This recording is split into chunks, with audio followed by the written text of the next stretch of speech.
Thank you. Morning. This is a lot of people for Sunday morning at 10:30, but I'm glad it's not so hot as it would have been any other time, so I feel kind of lucky. So hi, I'm Paul. I am not a car person. I don't own a car. I don't even particularly like cars, and I cycled here all the way from London. Thank you. Turns out there are a lot of hills, but nonetheless, I'm really fascinated by number plates. And in any other setting, this might seem like a really kind of neurodivergent talk, but at EMF, it's probably not even in the top 10. Also, I am very much not a slideshow person, so I don't know how templates work. Most of this is just the default Pandoc template, so, but there's no AI.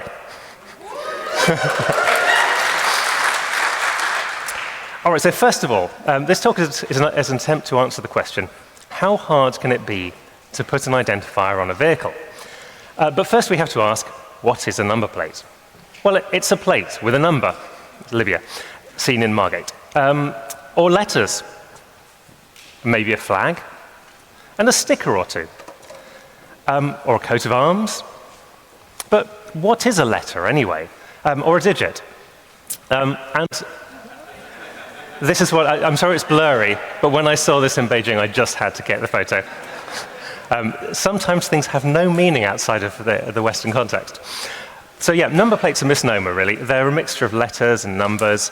They're also called license plates, registration plates, I think regos in Australia.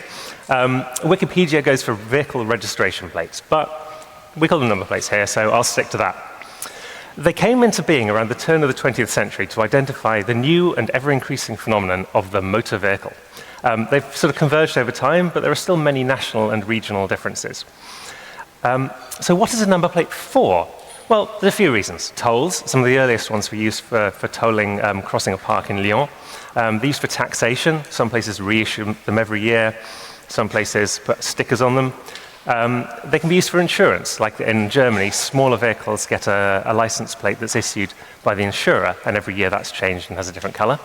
But also, they exist because of bad driving. So we can look at why they were first introduced here in the UK. So here's a brief history of number plates in the UK. In 1903, there were about 5,000 motor vehicles in the UK. And moving the second reading of the Motor Cars Bill in the House of Commons on the 4th of August 1903, Walter Long, the MP for Bristol South, said, "I am not a motorist. The other day, I was driving a horse conveyance along the road when a motor car came suddenly around the corner and nearly drove into my horse and was quickly away while I was attending to my horse, which, naturally, was very restless. Had this particular car been numbered, I could quite easily have taken that number and summoned the owner of the car, who paid no attention either to me or to my difficulties." And in closing, he said, "We facilitate the identification of the offender. We provide extra penalties and imprisonment. I believe that is the surest way for dealing with what is unquestionably a serious abuse." So what did these first number plates look like? You will have seen them around. Here's one from the field. Had up to two letters for the local authority, and then up to 4 digits. G, S, and V were reserved for Scotland. I and Z were reserved for Ireland, and still are, the whole of Ireland.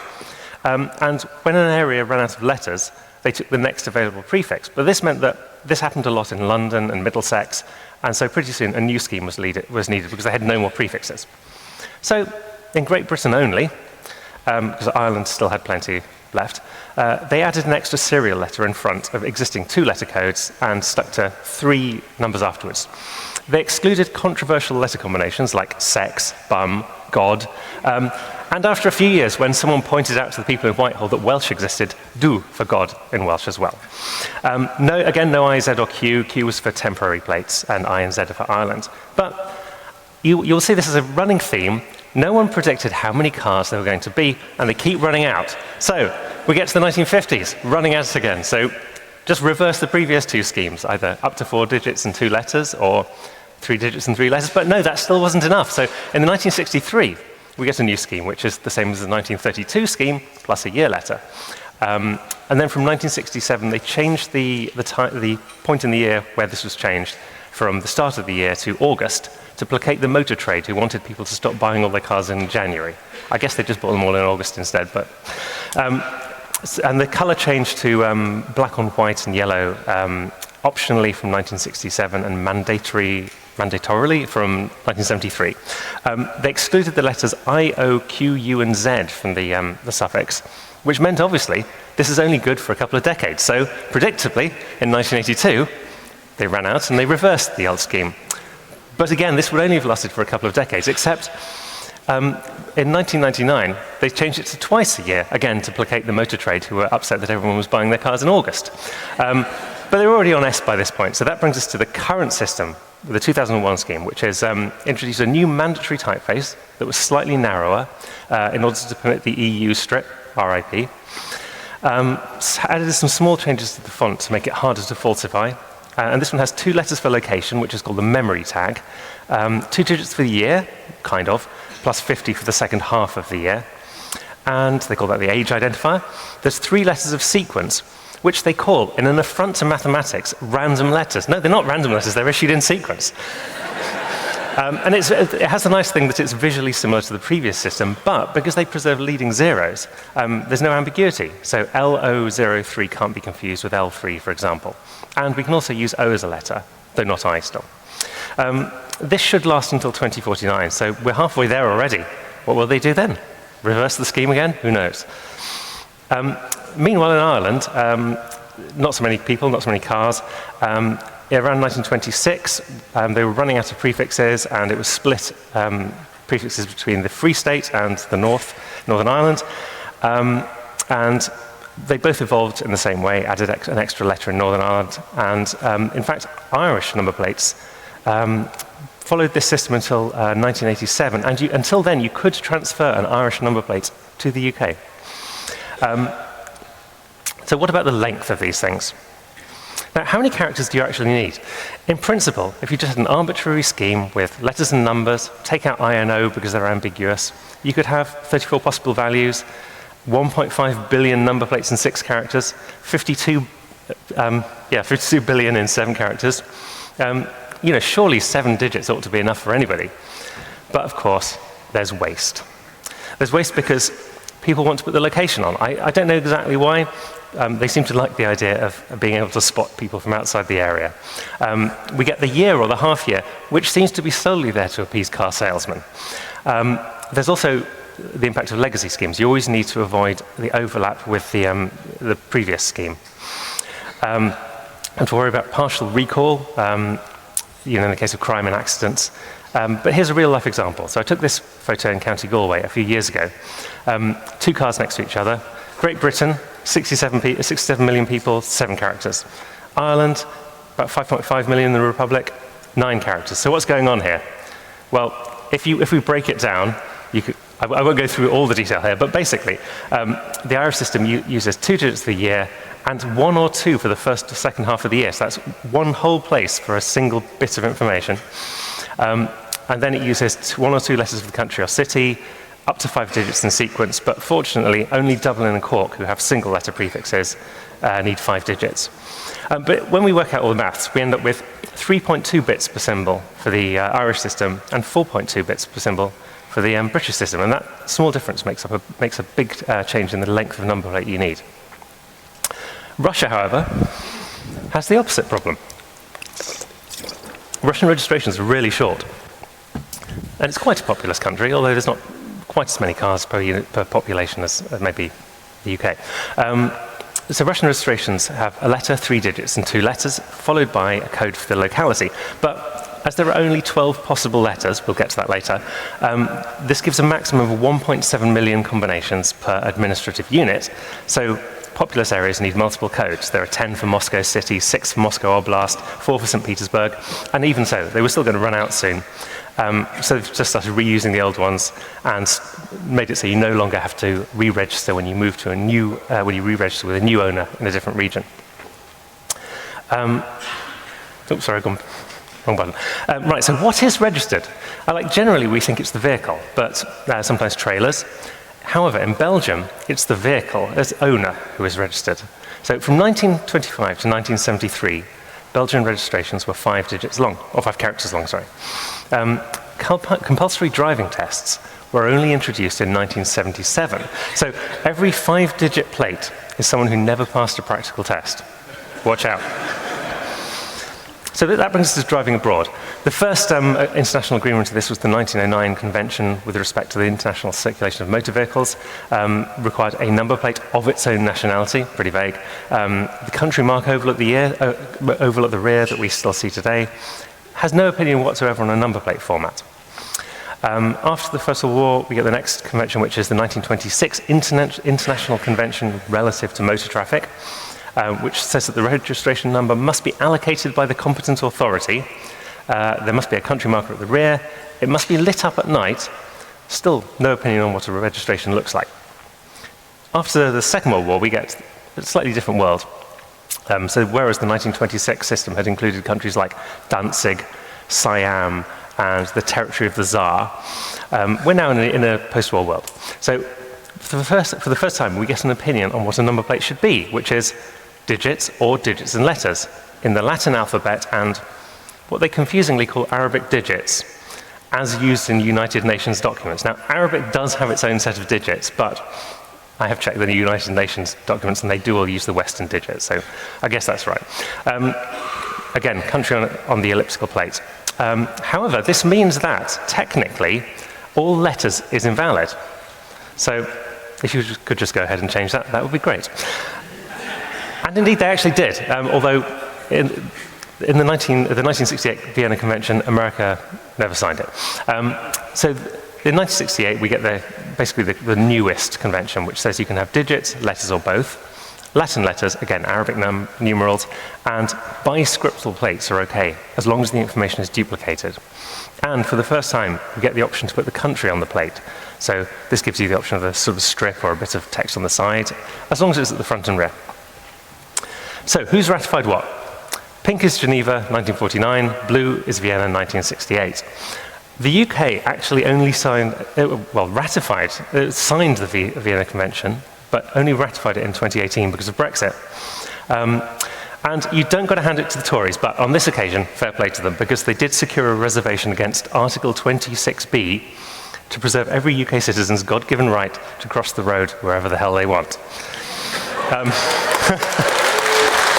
I was not looking for a round of applause for the Tories, but there you go. It also means trailers have to be registered. So yeah, but there are still some countries in Europe that haven't ratified it, like Spain. So you'd need an oval plate if you go there. So what do we do about the non-Latin scripts? Well, one option used in Greece and countries that use the Cyrillic alphabet is to use only those letters that overlap. The Russian Y is a bit of a generous interpretation perhaps, but it is unambiguous. So you get 14 letters for Greece and 12 for Russia. If you use a completely different writing system, you can just duplicate it, like on this Saudi car. There are only 17 visually distinct Arabic letters that they use, and they're mapped to Latin using a combination of phonetic values for some, so S for sin, N for nun here, and arbitrary letters for others, so V for the Aleph Maksura. In Japan, you can't use Japanese plates elsewhere, but you can get a special plate for use abroad. So if we take this car, and we look at its number plate, there's a 3-letter code for each registration office, which is the kanji in the top row. In this case, Shinagawa is TKS for Tokyo Shinagawa. And the kana on the second row is HO, so that's HO, so TKS 302 HO 9124. And you can get these to use abroad, but not within Japan. And same goes with Thailand. As of 2008, you can get translated plates for a fee. The prefix characters are translated according to a list, and this would become 314725. But again, you can't use them within Thailand. You have to apply them on leaving and remove them on returning. But the previous option was to get a temporary plate that you registered when driving into, say, Malaysia. So it's a bit more convenient, maybe. But for non-treaty countries, it can be a massive hassle. For China, foreign plates are not recognized. You have to apply for a temporary plate within 2 days, if they even let you in, and the requirements are really onerous. And in fact, they don't even allow cars from Hong Kong and Macau in. So here's a car I spotted in Hong Kong. One country, 2 plates. The black is a Guangdong plate for foreigners. White is Hong Kong. Although there is a small update in that since 2023, Hong Kong and Macau registered cars can enter on a single plate, subject to pre-approval and a fairly strict quota. But on the topic of China, technically, it's not legal to use Chinese plates in the UK. I mean, they haven't signed any kind of international agreements anyway, and you should apply for a temporary Q plate if the registration uses non-alphanumeric characters, but I have seen a few. I spotted this camper van from Chengdu parked outside my local Tesco on a very long international tour. Less explicable, though, is this one I saw on the Thames Embankment a few months ago. How did you get here? Why did you bring a generic Toyota people carrier all the way from Harbin?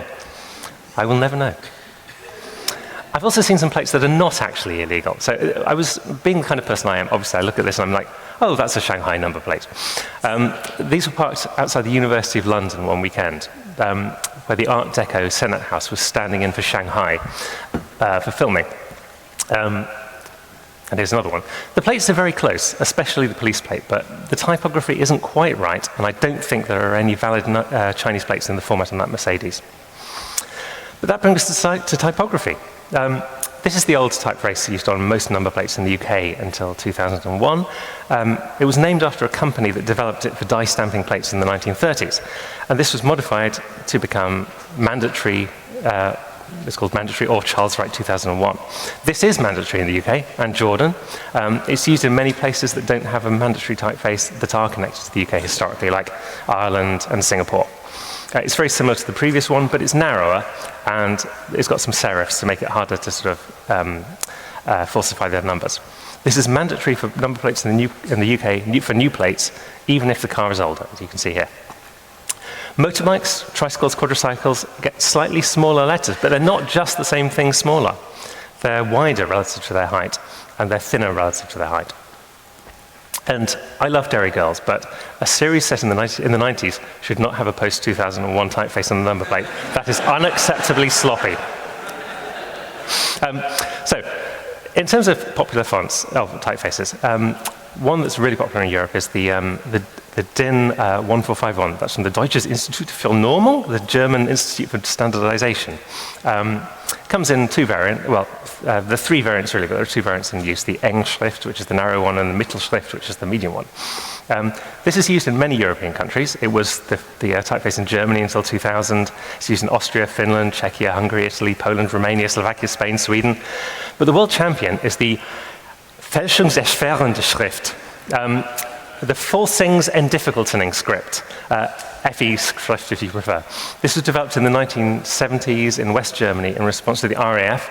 That's not the guys with the planes, that's the Rote Armee Fraktion, who were forging plates, the terrorist group. The character is distinctive in a way that makes it hard to modify one into another, but the terrorism subsided by the time this sort of design was finished, and they sort of sat on the shelf until they were revived in response to plans for EU plate harmonization around the end of the century. They've been mandatory in Germany since 2000, and they're wildly popular. They're used in Abu Dhabi, Argentina, and the other Mercosur states like Brazil, Bolivia, Paraguay, Uruguay, Armenia, Aruba, Bahrain, Benin, Brazil. I'll just show you a map. So yes, basically everywhere in South America, a lot of Africa, a bit of the Middle East, and Southeast Asia, really popular. Plate sizes. So there's quite a variety here, but they do sort of fall into a few popular sizes. The most popular are probably the European and US sizes. Most countries in North and Central America use the US size, which is 12 by 6 inches or 300 by 150 millimeters. That's also common in the Gulf. The Europlate size, which is 520 by 110, is used in most European countries and in both Koreas now. China, Mercosur, and Australia sit somewhere between these. Japanese plates are unusually tall for their width, and then there's the 2-row size used on Chelsea tractors. And also some countries allow smaller front plates, like Italy and Switzerland. But there's lots of colonial and regional influence on number plates. Hong Kong uses basically the 1903 UK scheme with the yellow and the white front, yellow back colour. Kenyan plates also look a lot like the 1963 GB plates, although they've since, I took this photo, they've standardized on the German FE Schrift. In the Republic of Korea, the format and size up until 2003 were almost identical to the Japanese system. Location and number on the top, so the right one says Seoul 34, the left one says Shinagawa 331, and Mu and Ho, they've both got a sort of single syllable. You might think this was a hangover of the Japanese occupation of Korea, but actually the Japanese system was introduced in the 1960s, and relations are pretty poor. However, the Korean system has now been replaced with a European-style single-row plate. But You might think, it's just a number. But no, everything is politics. So in France, when they ran out of numbers in the old system, they moved to a new one. It's called SIV. The old system had 2 digits for the département, the department. You can see that in very tiny letters on the car in the back there. But with computerized registration, there's really no need to have the code. So they got rid of it, and they said, you don't need to re-register when moving. And people kicked off because it was a perceived attack on national identity, which goes to show that the UK does not have a monopoly on this kind of behavior. So as a SOP, they added it as a strip on the right. But the weird thing is, it doesn't have any administrative purpose. You have to have one.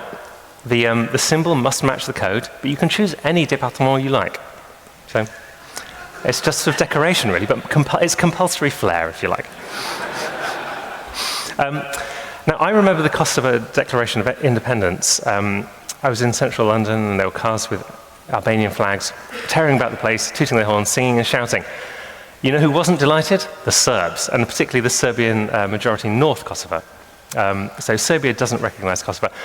It's a very complicated subject. I'm not going to go into it here, but the issue of number plates has led to barricades, protests, conflict, car registration offices being set on fire, thankfully no deaths, Serbia refusing to allow Kosovo-registered vehicles into its territory, and vice versa. And of course, there's Palestinians and Israelis. Palestinians get white or green plates, Israeli citizens get yellow plates, and cars with white or green Palestinian plates can't drive on the roads that you probably can't see very clearly on this map, but the yellow ones, and access to the red roads is restricted. Meanwhile, cars with yellow Israeli plates can drive on all of them. But sometimes we can use number plates for good, perhaps. In Korea, the Republic of Korea, people were buying luxury cars via companies to exploit tax breaks. So they introduced these ugly lime green plates for company-owned vehicles over 80 million won, which is about £40,000. In 2024, Bentley sales instantly dropped 82% year on year. Job done, you might have thought, but no, it was only short-lived because people are once again registering sports cars as company cars, and it's now seen as a sign of success. You can't, there's no winning, is there? So, finally, some random facts. Front plates were previously standard on motorcycles. They were mounted onto the front mudguard, and they were jocularly called pedestrian slicers. Perhaps you can guess why they're no longer fitted. In some places, people like to draw attention to their car being German. In Japan, I've seen the front plate bolted over a fake or an old German plate. Here, a Taiwanese driver has stuck stickers on each side to make it look like their registration is on top of an old German one. So, finally, what did I miss? North America, security features. Australian vanity plates. German number plates are ambiguous. To be or not to be. Where do you get them from? Who makes them? And what's next? Come and talk to me. Info dump your own favorite number plate facts. I'll be at the tent. Hire me to check the number plate so you don't embarrass yourself like Dairy Girls.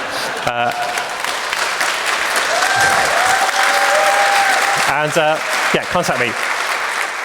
I've got some links. I will just show them, and they're too small to see, so get them online later, and I will put them on my website. Thank you very much.